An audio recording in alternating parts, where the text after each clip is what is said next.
ನಮಸ್ತೆ ವೀಕ್ಷಕರೇ, ಸನ್ರೈಸ್ ಮೀಡಿಯಾದ ಮತ್ತೊಂದು ವಿಡಿಯೋಗೆ ನಿಮಗೆಲ್ಲ ಪ್ರೀತಿಯ ಸ್ವಾಗತ. Are you dead? ಕನ್ಫ್ಯೂಸ್ ಆಗಬೇಡಿ, ನಾವೇನು ಪ್ರಶ್ನೆ ಮಾಡ್ತಾ ಇರೋದಲ್ಲ. ಇದು ಒಂದು ಆ್ಯಪ್ನ ಹೆಸರು. ಈ ಆ್ಯಪ್ ಇತ್ತೀಚಿನ ದಿನಗಳಲ್ಲಿ ಅಂತಾರಾಷ್ಟ್ರೀಯ ಮಟ್ಟದಲ್ಲಿ ಸಖತ್ ಹೊಸ ಹವಾ ಸೃಷ್ಟಿಸಿದೆ. ಆರ್ ಯು ಡೆಡ್ ಎನ್ನುವ ಆ್ಯಪ್ ಅನ್ನು ಮೇ ತಿಂಗಳಲ್ಲಿ ಪ್ರಾರಂಭ ಮಾಡಲಾಗಿತ್ತು. ತಂತ್ರಜ್ಞಾನದಲ್ಲಿ ತುಂಬಾ ಮುಂದುವರೆದಿರುವ ರಾಷ್ಟ್ರ ಚೀನಾದಲ್ಲಿ ಈ ಆ್ಯಪ್ ಪರಿಚಯ ಸಲುವಾಗಿ ಈ ಒಂದು ಮೊಬೈಲ್ ಆ್ಯಪ್ ಜನರ ಉಳಿವಿನ ಪ್ರಶ್ನೆ ಮಾಡ್ತಾ ಇದೆ. ನೀವು ಸತ್ತಿಲ್ಲ, ಇನ್ನೂ ಜೀವಂತವಾಗಿದ್ದೀರಿ ಅಂತ ಖಚಿತಪಡಿಸಿಕೊಳ್ಳುವುದಕ್ಕೆ ಪ್ರತಿ 2 ದಿನಗಳಿಗೊಮ್ಮೆ ಇಲ್ಲಿರುವ ಬಟನ್ ಅನ್ನು ಪ್ರೆಸ್ ಮಾಡಬೇಕಾಗುತ್ತದೆ ಅಥವಾ ಚೆಕ್ ಇನ್ ಮಾಡಬೇಕಾಗುತ್ತದೆ.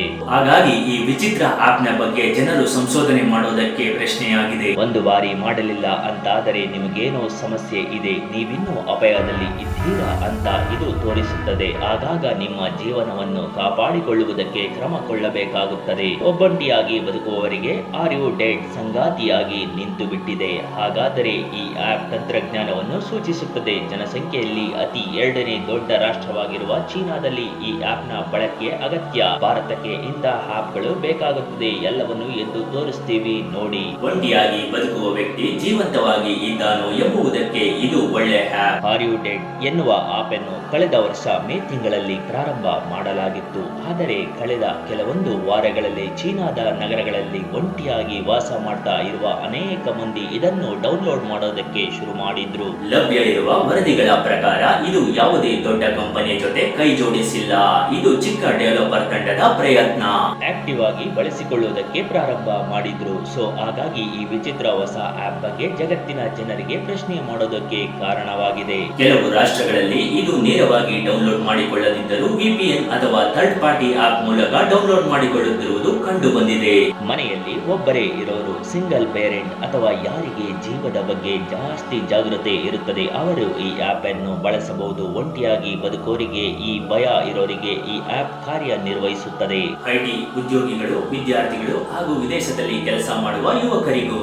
ಸಂಶೋಧನೆ ಸಂಸ್ಥೆಗಳ ಪ್ರಕಾರ 2030ರ ವೇಳೆಗೆ ಚೀನಾದಲ್ಲಿ 200 ಬಿಲಿಯನ್ ನಷ್ಟು ಏಕಾಏಕಿ ವಾಸ ಇರುವ ಮನೆಗಳು ಇರಬಹುದು. ಇಂತಹ ಮನೆಗಳಲ್ಲಿ ಈ ಆಪ್ ಹೆಲ್ಪ್ ಮಾಡುತ್ತದೆ ಎಂದು ಚೀನಾ ಸರ್ಕಾರ ಮಾಧ್ಯಮ ಸಂಸ್ಥೆ ಗ್ಲೋಬಲ್ ಟೈಮ್ಸ್ ವರದಿ ಮಾಡಿದೆ. ಜೀವನದ ಯಾವುದೇ ಹಂತದಲ್ಲಿ, ಅಂದರೆ ವಿದ್ಯಾರ್ಥಿಯಾಗಿ, ನೌಕರಿಯಾಗಿ ಅಥವಾ ಇಳಿ ವಯಸ್ಸಿನಲ್ಲಿ ಒಂಟಿಯಾಗಿ ವಾಸಿಸುವ ಜನರಿಗೆ, ಅಂತ ಮಕ್ಕಳಿಗೆ, ಖಿನ್ನತೆಯಿಂದ ಬಳಲುತ್ತಿರುವ ನಿರುದ್ಯೋಗಿ ಮತ್ತು ದುರ್ಬಲ ಮನಸ್ಥಿತಿ ಇರುವವರಿಗೆ ಈ ಆಪ್ ನ ಅಗತ್ಯವಿದೆ.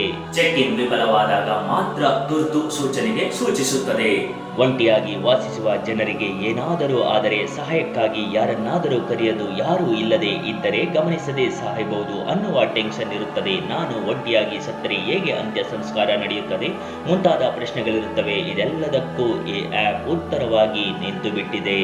2 ದಿನ ಲಾಗಿನ್ ಆಗಿಲ್ಲ ಅಂತಾದರೆ ಆ ವ್ಯಕ್ತಿ ತುರ್ತು ಪರಿಸ್ಥಿತಿಯಲ್ಲಿ ಇದ್ದಾರೆ ಎಂದು ಅರ್ಥ. ಸಹಾಯಕ್ಕೆ ಚೆಕ್ ಮಾಡೋದಕ್ಕೆ ಬರುತ್ತಾರೆ. ಆರ್ ಯು ಡೆಡ್ ಎಂಬ ಆಪ್ ಅನ್ನು ಕೇಳಿದ ತಕ್ಷಣ ಅಚ್ಚರಿ ಮೂಡಿಸುತ್ತದೆ. ಚೀನಾದಲ್ಲಿ ದಿನದಿಂದ ದಿನಕ್ಕೆ ಹೆಚ್ಚಾಗಿ ಏಕಾಂಗಿಯಾಗೋದು, ಉದ್ಯೋಗಕ್ಕಾಗಿ ಹುಡುಗರು ತಂದೆ ತಾಯಿಯನ್ನು ಬಿಟ್ಟು ಹೋಗುತ್ತಾರೆ. ಇದರಿಂದ ಕುಟುಂಬದವರಿಗೆ ಏನಾಗುತ್ತದೆ? ಈ ಎಲ್ಲದಕ್ಕೂ ಈ ಆಪ್ ಮೂಲಗಳು ಕಾರಣವಾಗಿವೆ. ಚೀನಾದ ಮಾಧ್ಯಮಗಳ ವರದಿಗಳ ಪ್ರಕಾರ ಆರಂಭದಲ್ಲಿ ಇದು ಕೇವಲ ಒಂದು ಪ್ರಯೋಗಾತ್ಮಕ ಪ್ರಾಜೆಕ್ಟ್ ಆಗಿತ್ತು.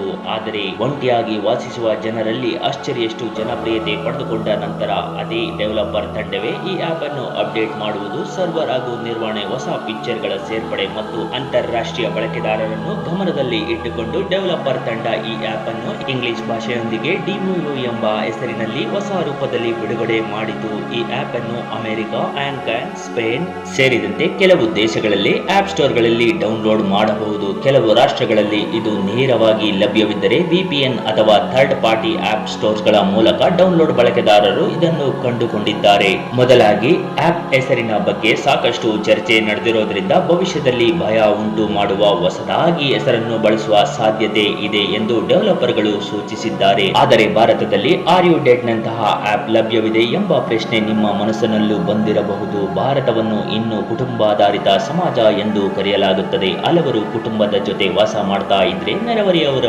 ಸಂಪರ್ಕವೂ ಇದೆ. ನೆರೆಹೊರೆಯವರ ಸಂಪರ್ಕ ಇನ್ನು ಇದೆ. ಚೀನಾದಲ್ಲಿ ನೋಡಿದರೆ ಚೀನಾದಷ್ಟು ತೀವ್ರ ಆದ್ಯತೆ ಭಾರತಕ್ಕಿಲ್ಲ ಎಂದು ಹಲವರ ಅಭಿಪ್ರಾಯ. ಆದರೆ ಇದೊಂದು ವಾಸ್ತವ ಏನೆಂದರೆ ಭಾರತದಲ್ಲೂ ಕೂಡ ಹಿರಿಯ ನಾಗರಿಕರ ಉದ್ಯೋಗ ವಲಸೆ ಒಂಟಿಗರ ಜೀವನ ಪಯಣ ವೇಗವಾಗಿ ಹೆಚ್ಚುತ್ತಿದೆ. ಐಟಿ ಉದ್ಯೋಗಿಗಳು, ವಿದ್ಯಾರ್ಥಿಗಳು, ವಿದೇಶ ನಗರದಲ್ಲಿ ಕೆಲಸ ಮಾಡುವ ಯುವಕರು, ಸಿಂಗಲ್ ಪೇರೆಂಟ್ಸ್ ಹಾಗೂ ನಗರಗಳಲ್ಲಿ ಒಂಟಿಯಾಗಿ ಇರುವ ಹಿರಿಯ ನಾಗರಿಕರ ಸಂಖ್ಯೆ ದಿನದಿಂದ ದಿನಕ್ಕೆ ಏರುತ್ತಿದೆ. ಇವರಲ್ಲಿ ದಿನದಿಂದ ದಿನಕ್ಕೆ ಅನಿರೀಕ್ಷಿತ ಘಟನೆ ಏನಾದರೂ ನಡೆದರೆ ತಕ್ಷಣವೇ ಸಹಾಯಕ್ಕೆ ಯಾರು ಬರದ ಪರಿಸ್ಥಿತಿ ಉಂಟಾಗಬಹುದು. ಹೀಗಾಗಿ ಅನೇಕ ಆಪ್ಗಳು ಸುರಕ್ಷಿತವಾಗಿ ಭಾರತಕ್ಕೂ ಉಪಯೋಗವಾಗಬಹುದು. ಆದರೆ ಆರ್ ಯು ಡೆಡ್ ಎನ್ನುವ ಆಪ್ ಕುರಿತಾಗಿ ಪ್ರಮುಖ ಚರ್ಚೆಯ ವಿಷಯ ಗೌಪ್ಯತೆ.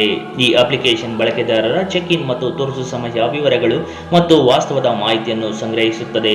ಇಂತಹ ಡೇಟಾ ದುರುಪಯೋಗವಾಗುವ ಸಾಧ್ಯತೆ ಇದೆ. ವಿಶೇಷವಾಗಿ ಚೀನಾದಲ್ಲಿ ಹುಟ್ಟಿದ ಈ ಆಪ್ ಅನ್ನು ಕಾರಣಕ್ಕಾಗಿ ಸರ್ಕಾರ ಮೇಲ್ವಿಚಾರಣೆ ಅಥವಾ ಡೇಟಾ ಹಂಚಿಕೆ ಬಗ್ಗೆ ಪ್ರಶ್ನೆಗಳು ಉದ್ಭವಿಸುತ್ತದೆ. ಇದಕ್ಕೆ ಪ್ರತಿಯಾಗಿ ಡೆವಲಪರ್ ತಂಡ ಕನಿಷ್ಠ ಸಂದಾಯ ಸಂಗ್ರಹ ನೀತಿ ಅನುಸರಿಸುತ್ತಿದ್ದೇವೆ ಅಂತ ಹೇಳುತ್ತದೆ. ಬಳಕೆದಾರರ ಪೂರ್ಣ ಚಲನೆ ಅಥವಾ ಸ್ಥಳಾಂತರವನ್ನು ನಿರಂತರವಾಗಿ ಹ್ಯಾಕ್ ಮಾಡಲಾಗುತ್ತದೆ. ಚೆಕ್ ಇನ್ ವಿಫಲವಾದಾಗ ಮಾತ್ರ ತುರ್ತು ಸಮಯಕ್ಕೆ ಸೂಚನೆ ಹೋಗುತ್ತದೆ. ಆರ್ ಯು ಡೆಡ್ ಎನ್ನುವ ಆಪ್ ಭವಿಷ್ಯದಲ್ಲಿ ಯಾವ ರೀತಿ ತನ್ನ ವ್ಯಾಪ್ತಿಯನ್ನು ಹೊಂದುತ್ತದೆ ಎನ್ನುವುದನ್ನು ಕಾದು ನೋಡೋಣ. ಹಾಗೆ ನಿಮ್ಮ ಅನಿಸಿಕೆ ಅಭಿಪ್ರಾಯಗಳನ್ನು ಮರೆಯದೆ ಕಮೆಂಟ್ ಮಾಡಿ.